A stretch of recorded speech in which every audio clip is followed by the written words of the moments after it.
Hi everyone, आज का case बहुत इंपॉर्टेंट है और इसके बहुत हाई चांसेस है कि आपके प्रैक्टिकल एग्जाम में आ जाए। एज इट इज़ आ सकता है ये। तो आइए देखते हैं आज का केस क्या है। इस केस को पैराग्राफ को पॉइंट्स में कन्वर्ट करेंगे, डायग्नोसिस तक पहुंचेंगे और अगर एग्जाम में ये आ जाए तो इसके आंसर्स कैसे लिखना है, वन वर्ड में लिखना होता है। 2 से 3 मिनट हमें मिलते हैं केस रीड करने के लिए, तो हम टाइम मैनेजमेंट भी करेंगे। तो केस क्या है?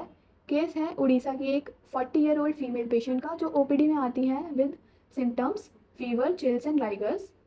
हर 48 घंटे में उनको बुखार हो रहा है, बुखार के साथ ठंड लग रही है और कपकपाहट भी हो रही है। ये सिम्टम्स 5 दिन से उन्हें हो रहे हैं।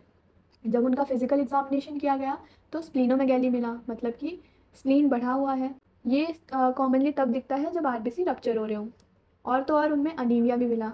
मेलेंजियल इरिटेशन नहीं है, मतलब ब्रेन अभी सेफ जोन में है। मेलेंजियल इरिटेशन होता है कि ब्रेन की कवरिंग का इन्फ्लेमेशन और सूजन।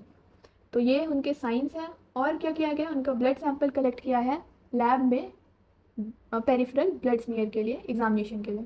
तो पहला क्वेश्चन पूछ रहा है कि प्रोबेबल क्लिनिकल डायग्नोसिस, मतलब जो हमने अभी केस पढ़ा, जो हमने पॉइंट्स बनाए, पहला फीवर, चिल्स, राइगर्स, दूसरा अनीमिया, तीसरा स्प्लीनोमेगैली, ये क्या डिनोट करते हैं?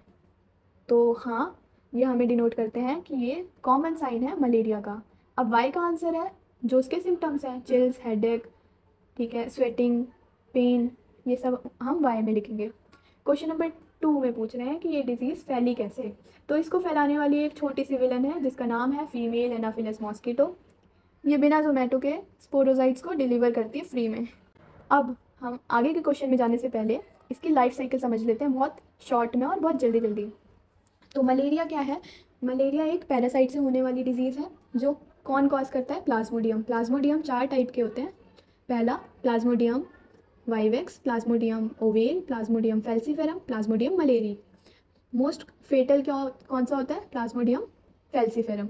सो लोगों को लगता है मलेरिया मच्छर काटने से होता है, जबकि ऐसा नहीं है। मच्छर तो सिर्फ उसे ट्रांसमिट कराता है, होता प्लाज्मोडियम की वजह से। प्लाज्मोडियम अपनी लाइफ साइकिल 2 होस्ट के अंदर कंप्लीट करता है।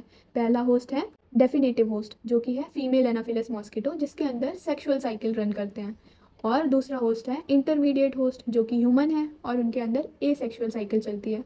तो आइए देखते हैं। पहले एक मच्छर ने काटा, फीमेल एनाफिलस मॉस्किटो ने ह्यूमन को काटा।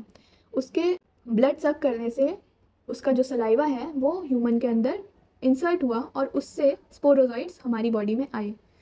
स्पोरोजॉइट्स अब जा रहे हैं सर्कुलेशन के थ्रू हिपेटोसाइट में। हिपेटोसाइट में वो कन्वर्ट हो जाते हैं हिप्नोजॉइट में। अब हिप्नोजॉइट डेवलप होता है और बनता है मीरोजॉइट में। यहाँ ए सेक्शुअल साइकिल चल रही है, मतलब बहुत सारे डिवीजन, 1 से 2, 2 से 3, 3 से 4। तो हिपेटिक मीरोजॉइट्स बन गया। इतने सारे मीरोजॉइट्स बनने से हिपेटोसाइट बस्ट हो गए। अब हिपेटोसाइट बस्ट होने के बाद सर्कुलेशन में आए मीरोजॉइट। मीरोजॉइड अब आरबीसी की ओर टारगेट करते हैं, तो ये सर्कुलेशन में फ्लो होते होते आरबीसी तक पहुंचते हैं। अब आरबीसी में भी तीन तीन मेन स्ट्रक्चर ध्यान देने हैं हमें, मीरोजॉइड्स, ट्रोफोजॉइड्स एंड साइजॉन्ट। पहले क्या हुआ, हिपेटिक मीरोजॉइड्स आरबीसी में आया, उसने एक रिंग फॉर्म स्ट्रक्चर बनाया जिसका नाम है ट्रोफोजॉइड। अब ये ट्रोफोजॉइड मैच्योर होगा और साइजॉन्ट बनाएगा। ये साइजॉन्ट भी एसेक्सुअली डिवाइड करते करते करते करते बहुत सारे साइजॉन्ट बना लेगा और ये फर्दर बस्ट हो जाएगा, आरबीसी को तोड़ देगा। सो अभी तक हमने एक चीज़ देख ली, प्री इरेथ्रोसाइटिक साइजोगोनी, जो कि हिपेटोसाइट में होती है, मतलब प्री इरेथ्रोसाइटिक आरबीसी में आने से पहले। एंड नाउ इरेथ्रोसाइटिक साइजोगोनी, मतलब जो आरबीसी में चल रहा है। तो ऐसे याद रखेंगे इसे, MTS, मीरोजॉइड, ट्रोफोजॉइड एंड साइजॉन्ट। अब हम वापस से देखते हैं, जो मीरोजॉइट है इसके पास 2 ऑप्शन है, या तो ये वापस से साइजॉन्ट में कन्वर्ट हो जाए, ये साइकिल को कंटिन्यू करे, या तो फिर ये गैमेटोगोनी कर ले। मतलब गैमेटोगोनी क्या मतलब होता है कि जो हमारे स्प्लीन और इंटरनल ऑर्गन्स होते हैं इनमें गैमेट स्टोर हो जाते हैं। अब जब वापस से कोई फीमेल एनाफिलस मॉस्किटो हमें काटती है, बाइट करती है, तो उसके अंदर ये गैमेट ट्रांसफर हो जाते हैं। तो यहाँ तक ये सेक्सुअल साइकिल चली। अब सेक्सुअल साइकिल चलेगी किसके अंदर? फीमेल एनाफिलस मॉस्किटो के अंदर, जिसके अंदर mega gametes and micro gametes दोनों चले जाते हैं ह्यूमन से। अब क्या होगा, फर्टिलाइजेशन होगा, जाइगोट बनेगा। किसके अंदर? फीमेल एनाफिलस के गट में चल रही है ये साइकिल, इसे सेक्सुअल साइकिल कहते हैं। फिर oocyte बनेगा, ये मैच्योर होगा और बस्ट हो जाएगा oocyte, और उससे स्पोरोजॉइट्स रिलीज हो जाएंगे जो कि पेट गट में रहते हैं फीमेल एनाफिलस मॉस्किटो के, और फिर ये उसके सेलाइवरी ग्लैंड तक चले जाते हैं। और उनके दोबारा बाइट करने से ये हम में ट्रांसफ़र हो जाते हैं। तो हमने स्पोरोजोइट से शुरू किया था, स्पोरोजोइट में ख़त्म किया, ये साइकिल थी।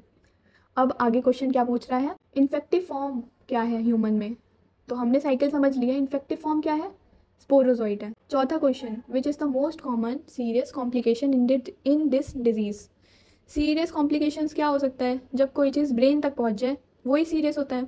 तो सेरिब्रल मलेरिया, ये इसका सीरियस कॉम्प्लिकेशन है, मतलब ये लाइफ थ्रेटनिंग है। अब इसका रैपिड डायग्नोस्टिक टेस्ट पूछ रहे हैं।